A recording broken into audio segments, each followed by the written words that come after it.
The village of Eldridge Hollow had etched Fidelia Wren Eccleston's epitaph while her heart still beat.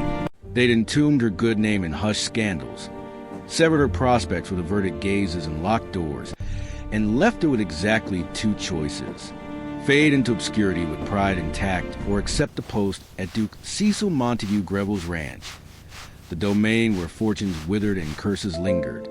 She chose survival. But when she arrived at those towering gates on a mist-shrouded autumn evening, valise gripped in callous hands, she discovered something the gossip hadn't mentioned. The Duke's ranch wasn't just remote. It was haunted by the living. Hey there, story lovers. If you're watching from anywhere in the world, whether you're cozied up in a bustling city apartment or out in the quiet countryside, drop your city in the comments below. I want to see how far Fidelia's journey reaches across the globe. And if you believe some chances are worth taking, even when the whole world says you're foolish, smash that like button right now. Subscribe too. It's the best way to make sure you never miss these heart-gripping tales. And Granny swears that if we hit 1,000 new subscribers, she'll finally unlock her secret chest of even wilder stories, the ones with forbidden castles and midnight bargains. Don't let her down. Now, let's step through those gates of Fidelia and find out what she walked into. The autumn chill seeped through Eldridge Hollow like a judgment from an unforgiving heaven. Fidelia Wren Eccleston stood outside the village draper's shop, watching Mrs. Langley deliberately turn away when their eyes met through the fog glass. 6 months ago, that same woman had pressed an invitation to tea into Fidelia's hand. Now, she offered not even a glance. Fidelia shifted her worn valise to her other arm. The leather was cracked at the seams, just like everything else she owned, just like her welcome in this place. You're truly going through with it?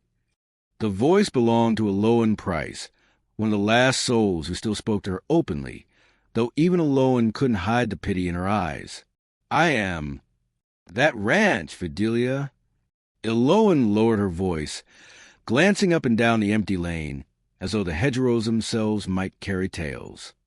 The Duke hasn't exchanged a civil word with anyone in 3 years. The last housekeeper fled after a fortnight. The one before didn't last a week.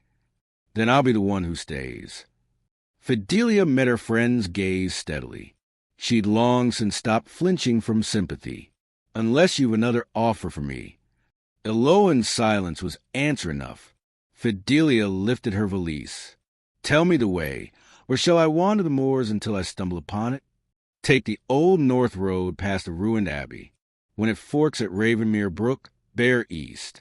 You'll see the gates, black wrought iron, taller than any man. Some say he forged them to keep the world out. Others say to keep himself in. Eloan reached out, fingers brushing Fidelia's sleeve in a fleeting goodbye. There's still time to turn back. No, Fidelia said quietly. There really isn't. The walk to Grieville Ranch claimed the last light of the day. Fidelia's sturdy boot stirred fallen leaves into whispering eddies, staining the hem of her only decent gown. The charcoal she'd worn her own wedding 5 years earlier, when she'd still believed in fresh starts. She'd sold the silk trim last winter for bread money. The dress looked bare without it, but then, so did she, stripped of everything that once marked her respectable. The sun was bleeding into the horizon when she finally glimpsed the gates Eloan had described. But as those iron bars loomed closer and the first shadow of the great house fell across her path, Fidelia felt a chill that had nothing to do with the autumn air, a whisper of something ancient and unfinished waiting inside. Was it truly a curse or a broken heart powerful enough to feel like one? The gate stood open, as though the ranch itself had been waiting for someone foolish enough to enter. Fidelia stepped through, the iron groaning faintly behind her like a warning she chose to ignore. The drive wound upward through neglected pastures where horses grazed in the distance, their coats catching the last golden light. The house rose at the crest, a grand stone manor with tall windows and ivy clawing at the walls. Beautiful once, now surrendered to time and sorrow. She climbed the wide steps to the portico, valise heavy in her hand, and rapped the knocker shaped like a raven's head. The sound echoed inside, hollow and unanswered. After a long moment, she pushed the door. It swung inward without protest.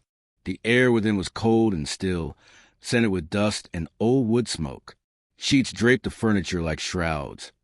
Portraits on the walls were turned face inward, as though even the ancestors refused to watch what the house had become.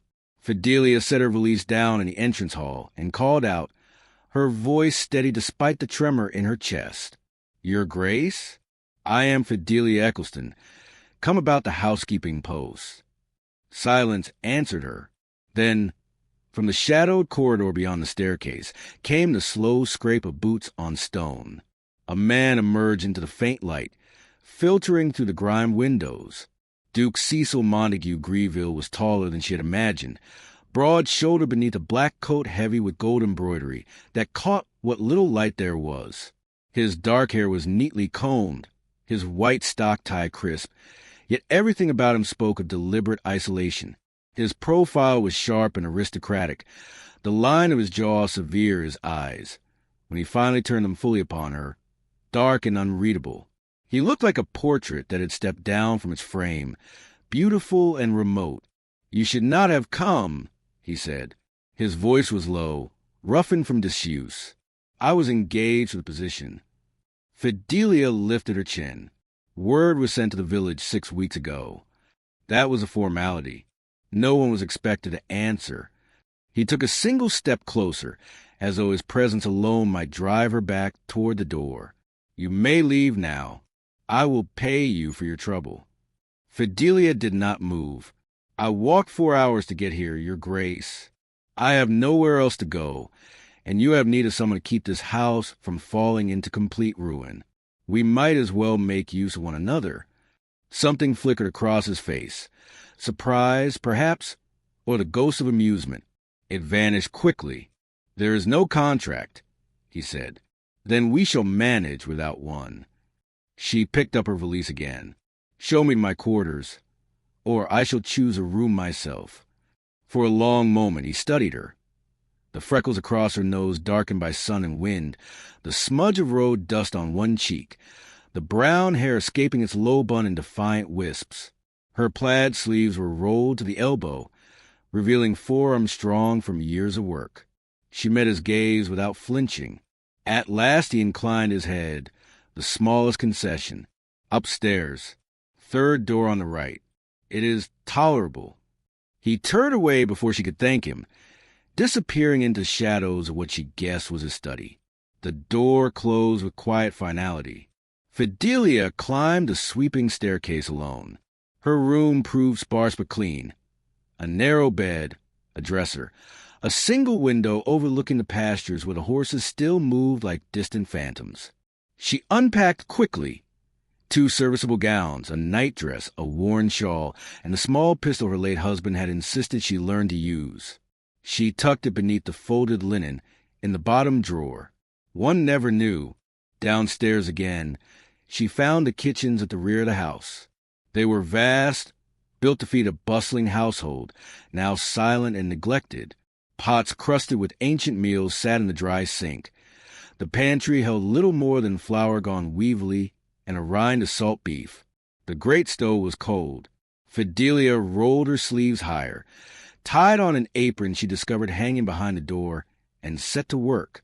By the time full dust pressed against the windows, she had scrubbed the worst of the grime away, coaxed the stove into life, and produced a simple but fragrant stew of the salt beef, onions scavenged from the garden, and herbs dried but still potent.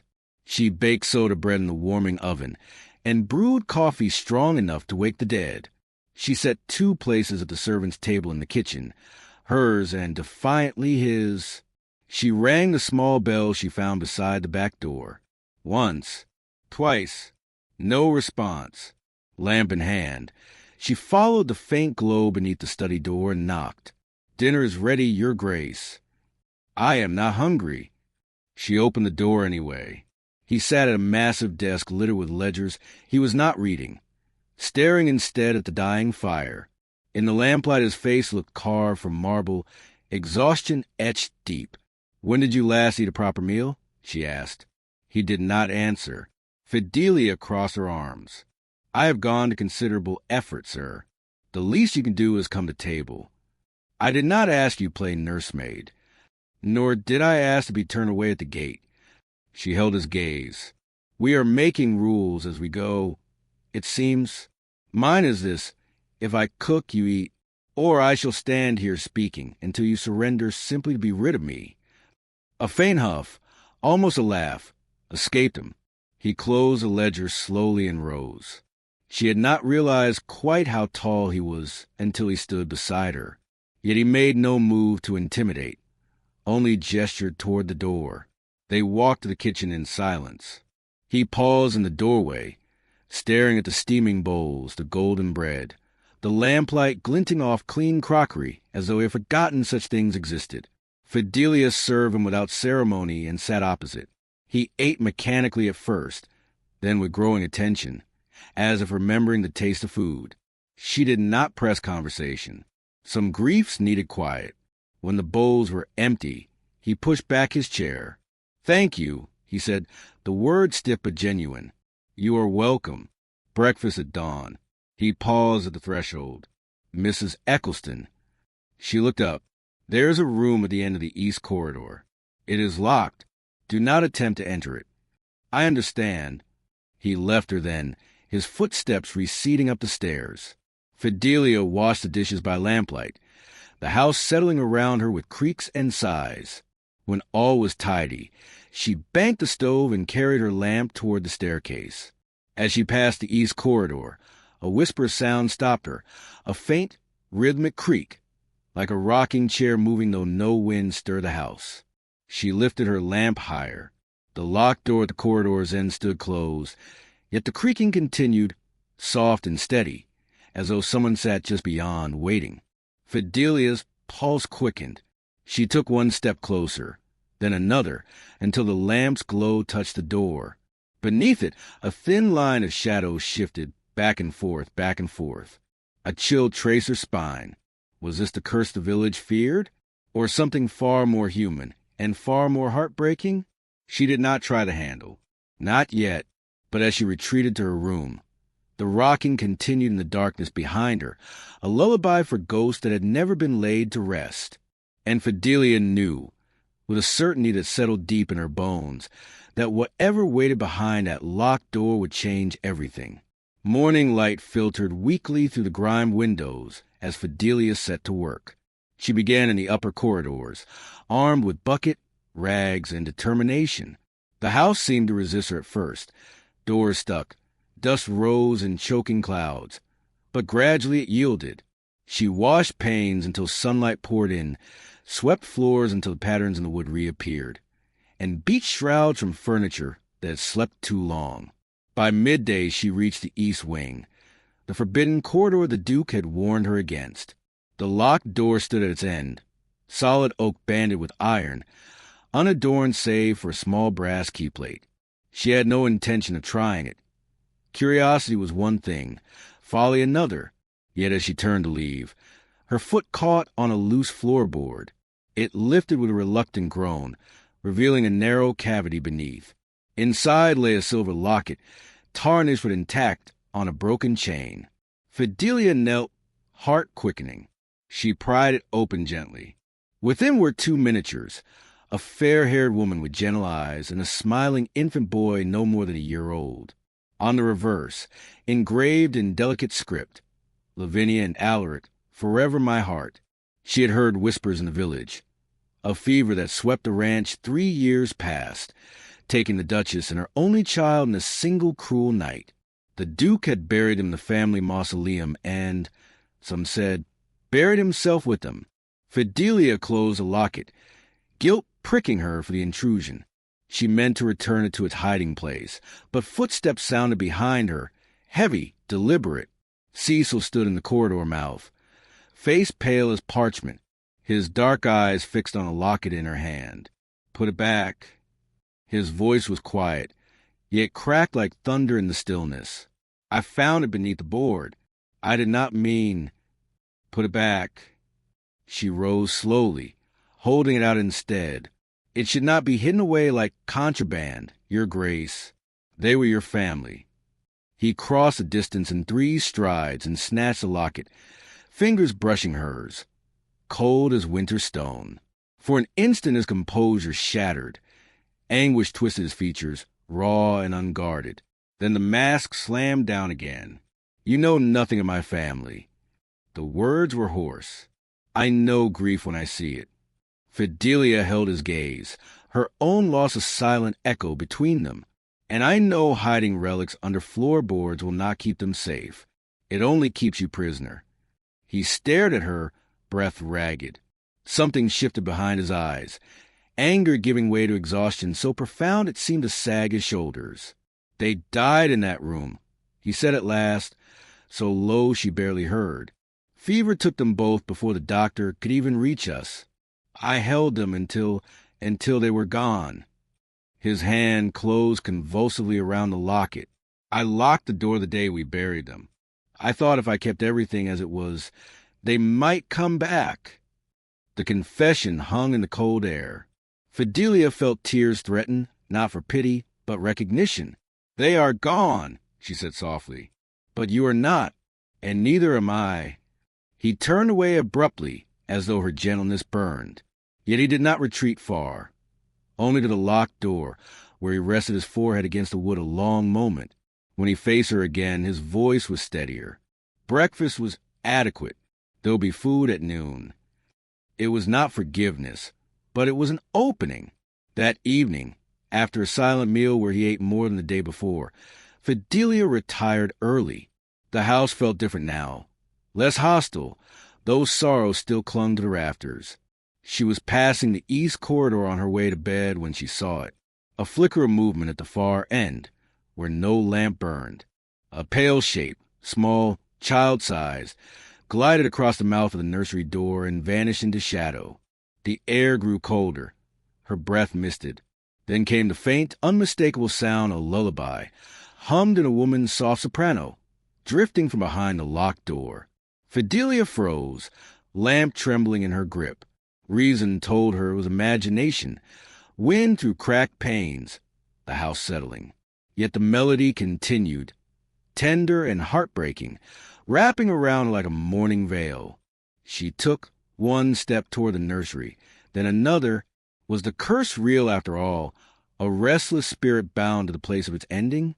Or was it something far more fragile, a man's unbroken grief so powerful it bled into the very walls? Fidelia did not know, but as the lullaby faded into silence, leaving only the ache of unshed tears in her throat, she understood one truth with absolute clarity.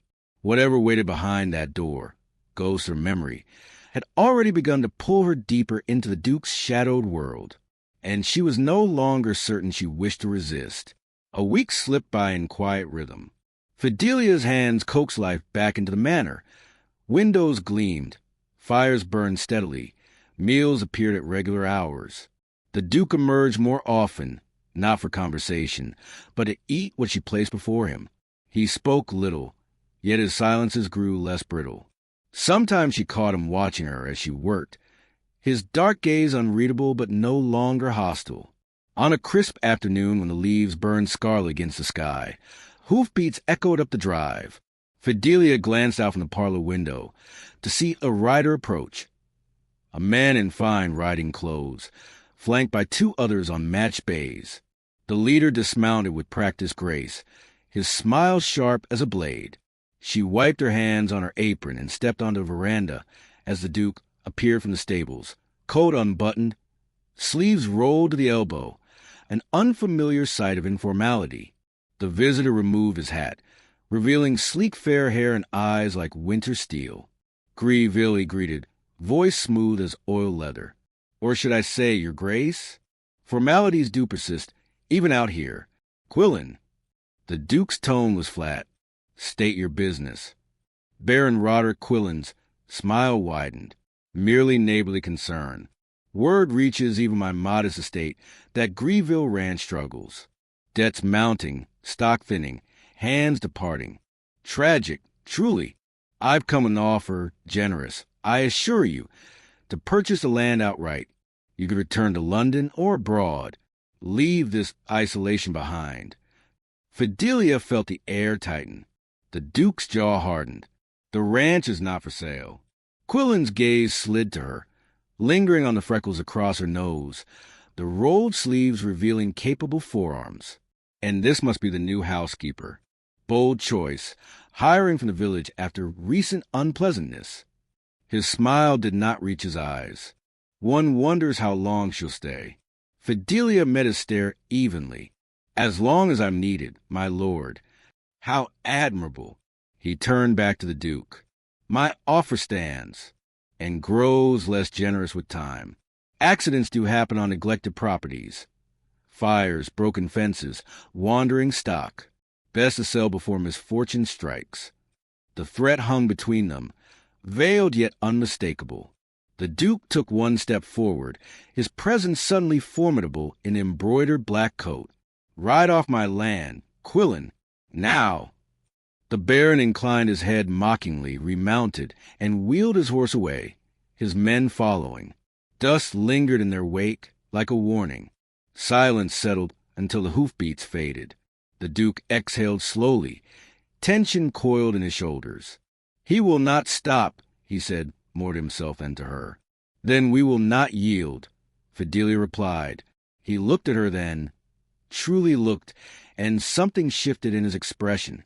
Not gratitude exactly, but recognition. The veranda rail is rotting, he said abruptly. I have tools in the shed. They worked side by side through the afternoon, replacing splintered balusters, sanding rough wood until it gleamed. His hands, aristocratic yet callous from forgotten labor, moved with precision beside hers. Conversation came in fragments about grain of oak, angle of nails. Yet each shared task felt like a bridge laid across the chasm of his grief. As dusk bled across the sky, they stepped back to survey the mended rail. For the first time, the Duke's mouth curved in something approaching a smile. It holds, he said. It will, she answered. They turned toward the house, weary but strangely lightened. But as they crossed the yard, Fidelia's boot caught on something half buried in the grass, a length of cut rope, fresh and deliberate, coiled like a serpent.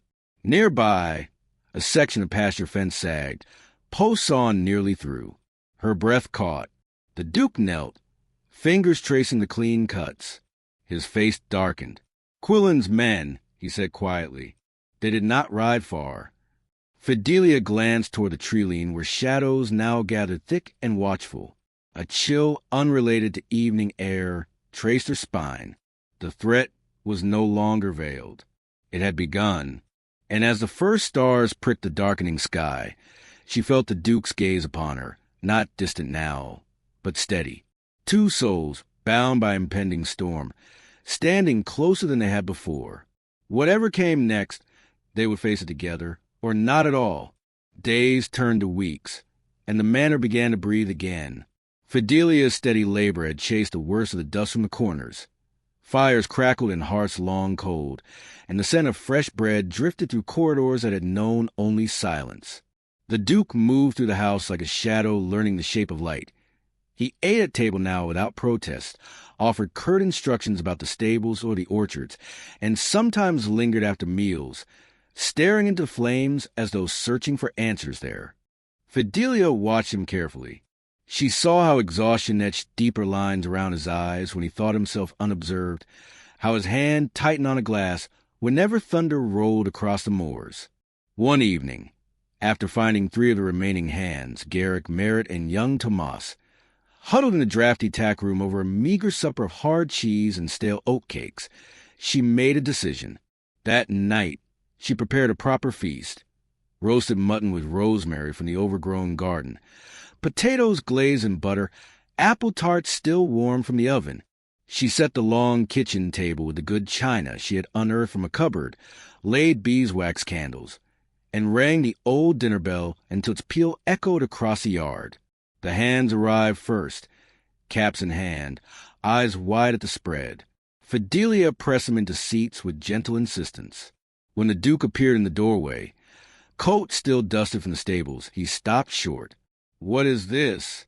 "Supper," Fidelia said simply, "for everyone who keeps this estate standing. Sit, your grace. There is plenty." He hesitated, pride warring with something softer.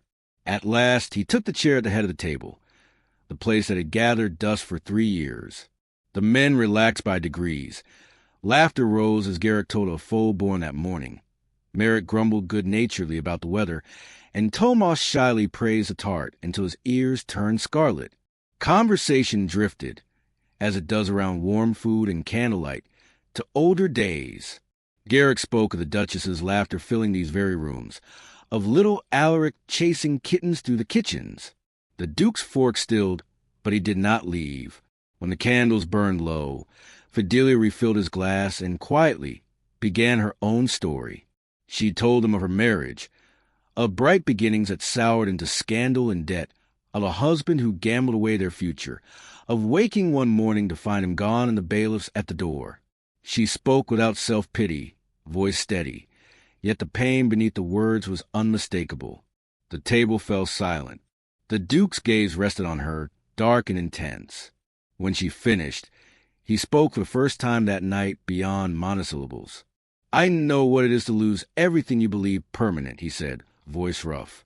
"To stand in a room that still smells of them and realize the world has moved on without you." The admission hung in the air like incense. No one rushed to fill the quiet. In that shared hush, something fragile took root. Understanding, raw and wordless, between two souls who had both been broken by loss. And oh, if you're feeling that tug of connection in this tale, don't let fear hold you back. Subscribe now without a second thought, or you'll miss the unfolding magic. And if you won't, pop into the comments and spill your regrets about why, before the curse of missing out catches you too. Later, when the hands had gone and the dishes were washed, Fidelia found him still at table, turning the empty glass in his long fingers. Candlelight gilded the gold embroidery on his coat and softened the stern lines of his profile. "Thank you," he said, "for tonight." She paused in the doorway, drying her hands on a cloth. They needed it. We all did. He looked up then, and for the first time his eyes held hers without guard, vulnerable, searching. The space between them felt suddenly charged, like air before lightning. "I have not sat at this table with others since." He did not finish. "I know," she whispered. Neither moved. In the flickering glow, the distance felt both vast and paper-thin. Fidelia's heart beat hard against her ribs. She saw the same awareness dawn in his face. A single step, one breath, might bridge the chasm and change everything. But the moment stretched delicate as spun glass, until he rose abruptly and bid her good night, voice husky. Yet as Fidelia climbed the stairs, she felt the pull of that unspoken spark lingering behind her like warmth from dying embers, promising both healing and peril in equal measure. And she wondered, with a shiver that was not entirely fear, which it would prove to be. The first real blow came on a moonless night. Fidelia woke to the acrid tang of smoke seeping under her door, followed by shouts from the yard. She threw on a shawl and ran downstairs, heart hammering. Flames already crowned the stable roof, orange tongues devouring dry timber with greedy speed. The hands were forming a bucket line from the well, the Duke among them, coat discarded, white shirt clinging with sweat as he hauled water with furious strength. Fidelia joined without a word, passing buckets until her arms burned. They saved most of the building, but 3 stalls collapsed and 2 horses bolted into the dark, eyes rolling in terror. By dawn, only blackened beams remained where the hayloft had been. The Duke stood amid the ruins, face soot-streaked, staring at the deliberate pour pattern of lamp oil glistening on the stones. "Quillen," he said, voice low and lethal. The next assaults followed swiftly. Fence posts hacked through at the farthest pastures, letting prime cattle stray toward the Baron's land. A poisoned salt lick that fell to prize mare, threatening notes nailed to the gate under cover of night. Each incident chipped away at the fragile peace they had built. Fidelia watched the Duke retreat inward again, anger and helplessness warring in his eyes. He rode out at dawn and returned long after dusk, pushing himself and the remaining hands to exhaustion. Meals grew silent once more. One storm-lashed evening, after yet another ruptured enclosure had been mended by lantern light, They returned to the house soaked and shivering. The hands dispersed to their quarters. Fidelia banked the kitchen fire while the Duke lingered in the doorway, water dripping from his dark hair onto the flagstones. "I cannot protect this place alone," he said at last. The admission dragged from him like a splinter. "You are not alone." She turned to him. Freckles stark against pale skin, low bun unraveling in damp strands. "Not anymore." His gaze met hers, raw with fatigue and something deeper. Fear, perhaps, that hope might prove crueler than despair. He reached into his waistcoat and drew out a small iron key, its bowl worn smooth by years of carrying. "The nursery," he said, voice rough. "I want you to have this." Fidelia's breath caught. She took the key. It was still warm from his body. "I have not entered since," he could not finish.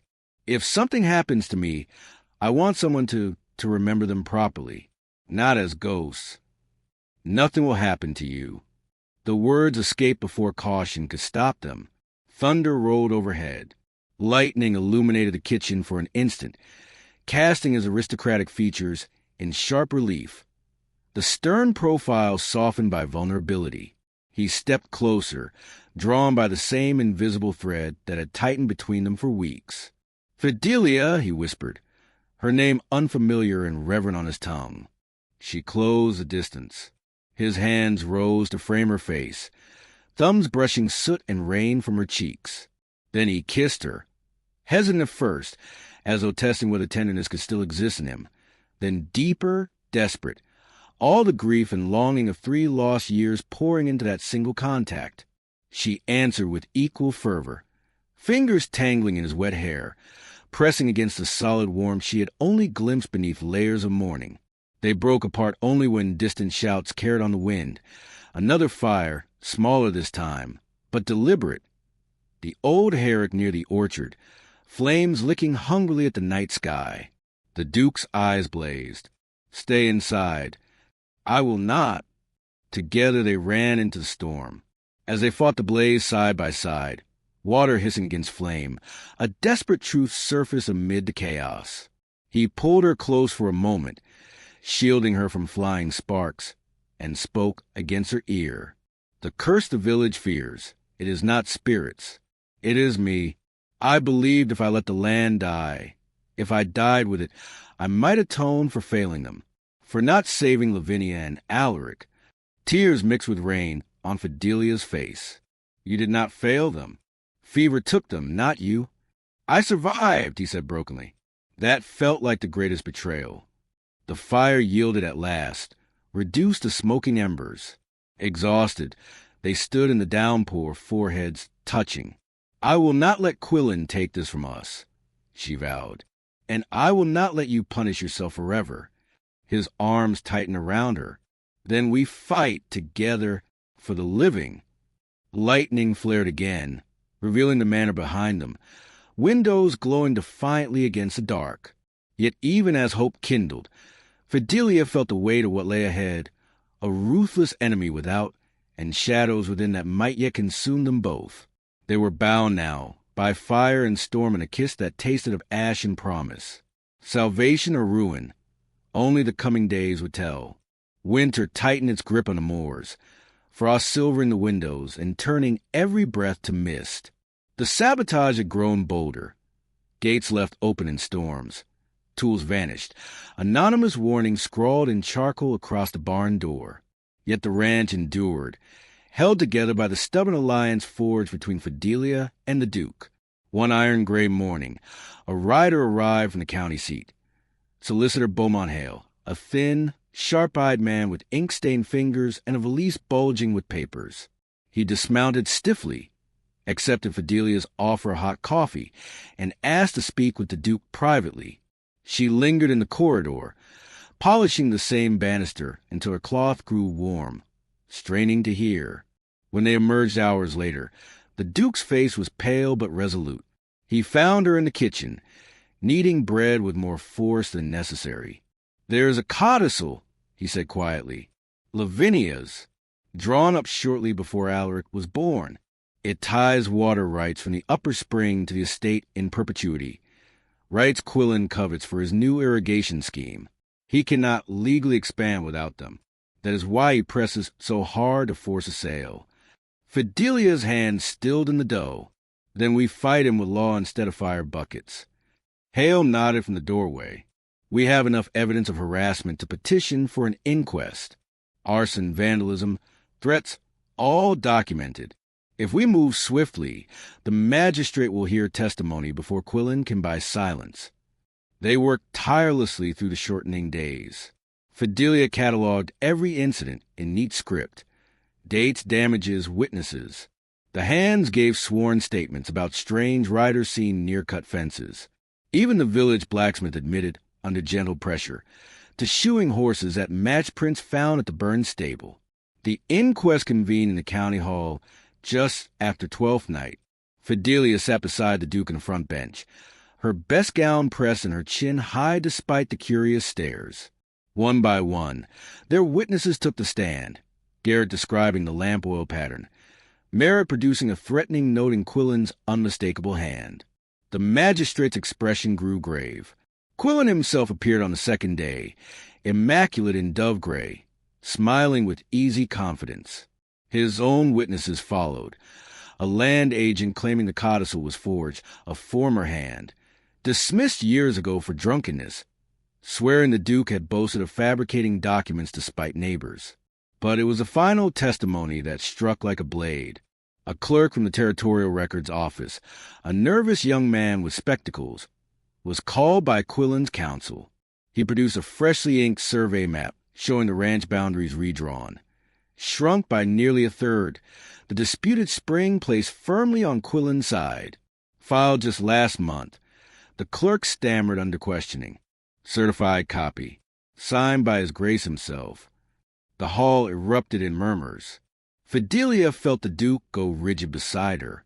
The signature at the bottom was flawless, a perfect forgery of his own hand. Quillen's smile widened triumphant. Later, in the cold antechamber, the Duke stared at the damning document as though it might bite. I never signed this. Never. Hale's face was grim. Then someone gained access to your seal and practiced your hand exceedingly well. If this stands, the codicil becomes irrelevant. The land itself will no longer include the spring. Fidelia's mind raced. Who has entered the house uninvited? Who could have studied your writing closely enough? The Duke's eyes met hers, dark with realization and fresh fear. No stranger. Someone trusted. Someone close. The betrayal cut deeper than any fire. As they rode home through sleet that stung like needles, Fidelia reached across the space between their horses and closed her gloved hand over his on the reins. We will find the traitor, she said fiercely, and we will prove the forgery, whatever it costs. He turned his hand beneath hers, gripping tightly. Together, he echoed, voice raw, but in the silence that followed, doubt coiled cold around both their hearts. The enemy was no longer only outside the gates. Someone within their fragile circle had sold them to Quillen, and the next strike might come from a hand they had clasped in friendship. The stakes had never felt higher. The inquest dragged into its third week, the county hall thick with tension, and the acrid scent of unwashed wool from the gathered crowd. Quillen's forgery allegation hung over proceedings like a noose. The falsified survey map waved triumphantly by his counsel as irrefutable proof of the Duke's deceit. Whispers rippled through the benches. The once mighty Grieville estate crumbling under its own lies, the cursed Duke finally exposed. That night, as sleet lashed the manor windows, flames erupted anew. This time in the granary, a blaze so fierce it painted the sky crimson. Fidelia and the Duke fought it until dawn, backs aching, lungs burning from smoke. The hands joined them, but the structure was lost, along with half the winter stores. As embers smoldered in the mud, a note was found pinned to a surviving post. Sell or burn. The Duke's face, streaked with ash, was a mask of fury. He means to starve us out. Fidelia touched his arm, her freckled skin chilled beneath rolled sleeves. We need more evidence. Hale's fees are mounting. We cannot fight without him. He nodded grimly, but their coffers were near empty, the ranch's yields diminished by sabotage. That afternoon, alone in her room, Fidelia opened the small box at the bottom of her dresser. Inside lay her former betrothal band, a modest gold circle set with a tiny garnet, the last remnant of her marriage. It had been a symbol of love once, then betrayal. Now it could buy time. She rode into the village under lowering clouds, ignoring the stares as she entered the pawnbroker's shop. The old man weighed the ring, offered a sum that made her wince, but she accepted. The coins clinked heavily in her pocket as she returned, handing them to the Duke in the study. "For Hale," she said simply. "We fight on." He took her hand instead, turning the empty finger where the ring had Saturday. "You should not have." "I choose this," she interrupted, voice fierce. "Us, this place." His eyes softened, and he drew her close, the embroidered black coat enveloping her like a shield. Their kiss was brief but searing, a promise amid the gathering storm. The turning point came midweek at the inquest. Quillen's own retainers, 2 grizzled men who had served him for years, were called as defense witnesses, expected to bolster his claims. Instead, under Hale's steady questioning, they broke. It was the Baron's orders, the first confessed, voice shaking. Cut fences, poison licks, set the fires. He forged a map himself, had us steal the Duke's seal from a courier last harvest. The hall fell silent, then erupted. The second retainer nodded, sweat beading on his brow. "We've seen him ruin others the same way. Couldn't stomach it no more, not after the child and the Duchess. Felt like kicking a man already down." Quillen surged to his feet, face purple with rage, but the magistrate pounded his gavel. The probe pivoted in an instant, from the Duke's supposed fraud to the Baron's campaign of terror. Investigations widened. More voices emerged, painting Quillen as a land-grabbing tyrant who had crushed neighbors for years. Victory seemed within grasp.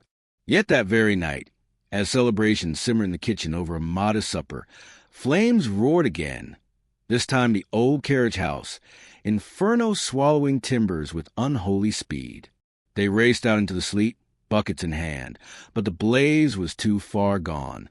In the fire's hellish glow, Fidelia spotted movement near the tree line, a figure slipping away. She grabbed a lantern and pursued, the Duke shouting her name. Mud sucked at her boots. Branches clawed her face. She burst into a clearing and froze. Young Tomas, the stable lad, barely 18, stood there, torch in hand, eyes wide with guilt. "Why?" she gasped. He dropped the torch, trembling. "The Baron promised gold. Said the Duke was cursed, that the place was doomed anyway. I didn't mean the fires weren't supposed to hurt anyone." The Duke arrived then, breath ragged, stern profile etched in flickering orange. He heard the confession, face hardening to stone. "Tomas," he said, voice breaking, "you've been with us since you were a boy." The lad crumpled, sobbing, "I'm sorry, Your Grace. I thought I needed the money for my ma." Betrayal cut deeper than any blade. Fidelia watched the Duke's world fracture anew, not from enemy without, but from trust shattered within. He turned away, shoulders bowed, the weight of it all threatening to crush him. "We surrender," he whispered to her later, alone in the shadowed study. "Sell to Quillen. End this before more is lost."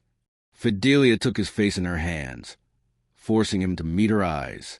"No, we fight, for Lavinia, for Alaric, for us, or the curse wins."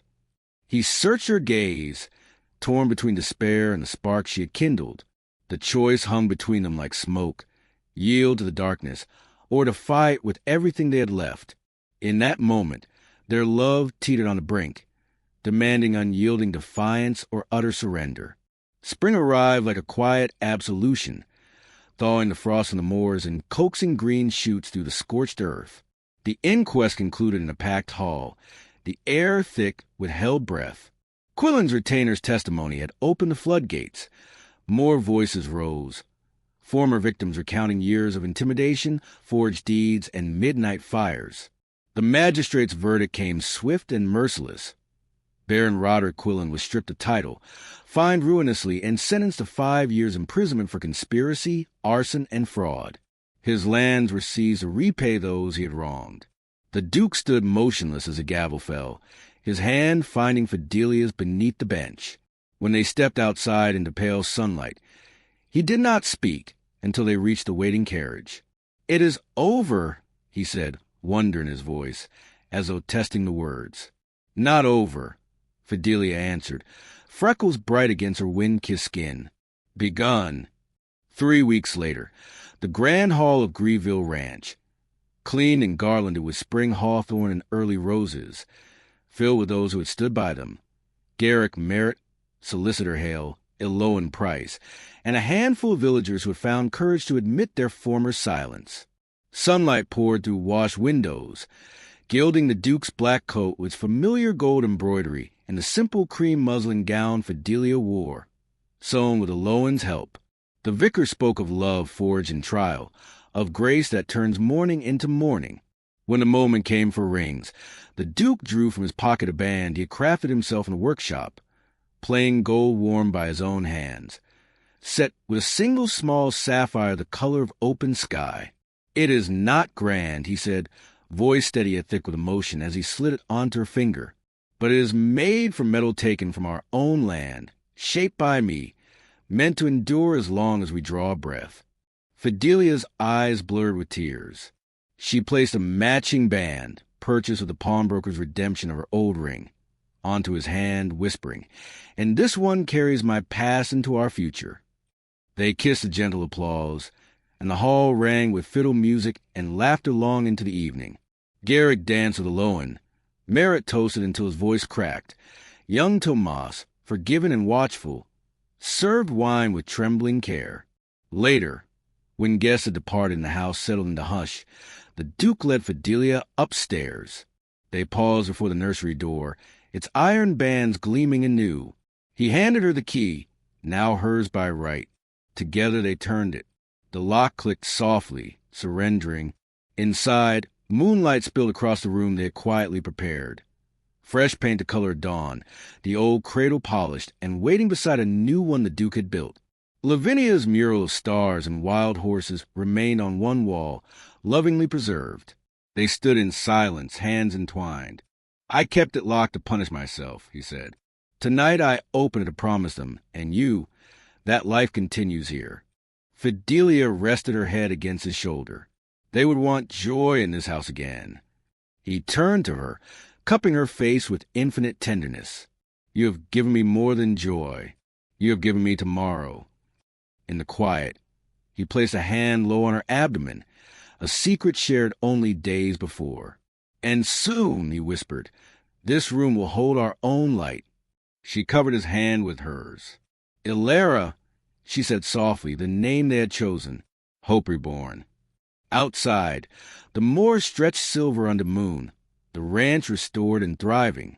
Inside, two hearts once shattered now beat in steady rhythm, vowing silently to nurture every fragile beginning.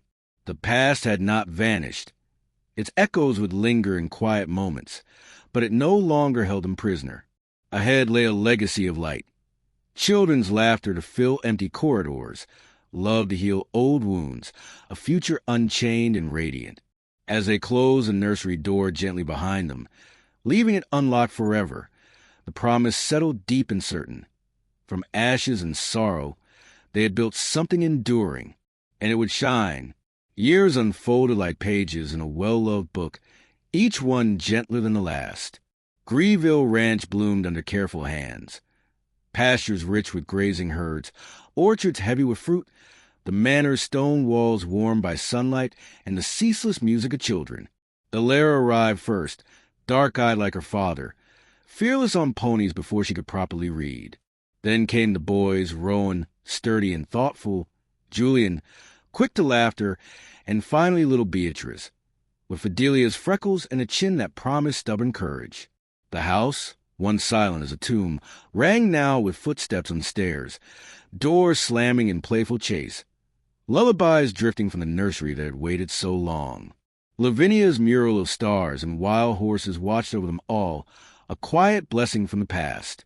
On the morning of their 10th Jubilee, the Duke found Fidelia on the veranda where they had once mended rotting rails together. She leaned against the balustrade, now strong and freshly painted, watching the children race across the lawn.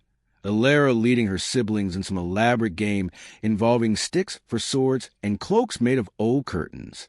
He approached quietly, the embroidered black coat long since replaced by simpler attire, though the gold threads as used still glinted in the waistcoat he wore for special days.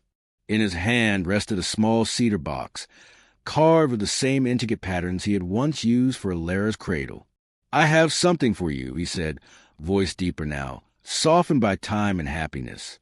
Fidelia turned, hair threaded with silver yet still escaping its low bun in defiant wisps, freckles faded but enduring.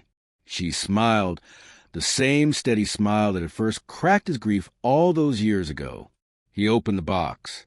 Inside lay a second band, silver this time, set with a single deep blue sapphire that caught the morning light like captured sky. "The first ring was for beginning again," he said, taking her hand. "This one is for everything we have built since. The fences mended, the fires outlived, the nights we held each other through storms, the children who carry both our sorrows and our joy." He slipped it beside the gold band she still wore, the two metals gleaming together. 10 years, he continued, eyes bright, and every sunrise better than the one before, because you are in it. Her throat tightened. "I took a post no one wanted," she whispered, echoing words spoken long ago, "and found the love of my life." He drew her close, forehead resting against hers. "And I hired a woman the village had cast aside, only to discover she was the bravest soul I would ever know." And listen, if the fear of missing these epic conclusions grips you, hit subscribe instantly. Don't think twice or you'll be left in the dark. And if you resist, head to the comments and confess your woes about why, before regret becomes your own curse. That evening, as sunset painted the moors an impossible rose and gold, they sat together on the veranda swing, the same one he had repaired in their second spring.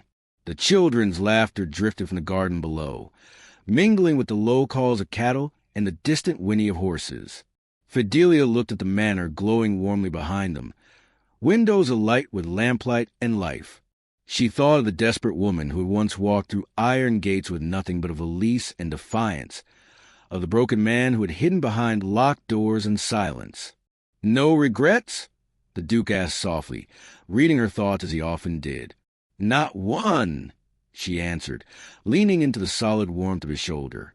"This life, this family, this love, it is everything I never dare believe I deserved." He tightened his arm around her. "Worth the curse everyone feared." "Worth everything," she said, "and more." The sun dipped below the horizon, stars emerging one by one. Lighthouses, Lavinia had once called them, for lost souls seeking home. Fidelia and Cecil watched them appear, hands entwined, rings glinting in the twilight. And in that quiet, perfect moment, the final truth settled over them like gentle dusk. From the deepest malediction, from grief that had once threatened to swallow them whole, eternal hope had bloomed, fierce, enduring, and utterly transformed. Their hearts, once shadowed, now shone with a light that would guide generations yet unborn.